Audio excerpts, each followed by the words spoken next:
especially with Mark's case, everything. You no longer question if he's able to do it. If he's out there in pads, you just assume he's good to go. And that's a good relief for me. Like I said, being his roommate for so long, I've obviously been worried about him for quite some time. And it's just a great feeling to be able to see him out there in pads. It's something that was a really big question mark, not knowing if he's ever going to be out there to play again. Yeah, and there were more serious issues though. Obviously, you don't know if he was going to make it at that point. So exactly. that must have been tough. Yeah. When did that end? When were you sure that that was going to be okay? To be honest, not until just recently. Yeah. Because with something like that, I feel like it can always come back.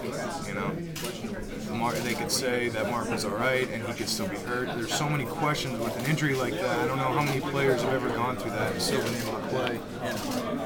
So I don't know. For me, I don't know. I feel like I'll always be worried. How careful do you have to be in terms of expectations with Mark coming back? That he can't obviously do it all, but he is obviously coming back into a linebacking core that has yourself, Luke. You have a lot of potential. Yeah, we do. I just don't want Mark to do too much.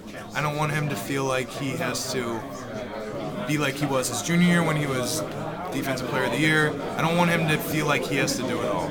I want him to just be a member of this defensive core until he feels comfortable getting back into the swing of things. I just don't want him to have this burden of expectation on himself where he feels like he has to come out and do everything. I want him to just take it slow, because the last thing I want is for him to get injured again or something happen. You must notice in the weight room and all the off-season training how much he's chomping at the bit. Yeah. Is he? Oh yeah, definitely. You could even see it out there. I don't know if you're out for the first practice, but he wasn't practicing, but he was out there with his helmet. He's always antsy. He's jumping around. He wants to be out there practicing. And it's difficult to watch. But I'd rather him not jump back into it if he's not 100% sure, because there's too much risk involved with something like that. And what about the team in general? Obviously there's the human story of Mark, but obviously you guys had an up and down season last year. You finished strong, winning 3 out of your last 4 regular season games. What are the expectations this year? Well, I think we expect to win every game, just as every team does. You go out and you take it one game at a time. I don't know. I don't think they're too dissimilar from last year, though. We're out here to prove people wrong. Last year people picked us to win 2 games, and this year people pick us to be 5th in the ACC or something. We want to be first. We always want to be first. We want to go to the Orange Bowl. We want to win the ACC.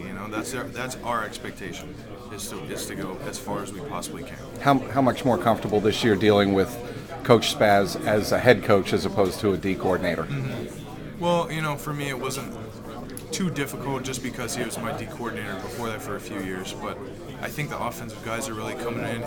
If you ever talk to Coach Spaz, he speaks in a certain way that you really have to follow. Sometimes a little bit confusing, and he jokes around a lot. But I think the offensive guys are becoming a lot more comfortable, understanding what he wants, how he coaches, because they've never had to deal with that before. And I think it's helping the team out in general because he's able to instruct them, and they know what he's talking about now.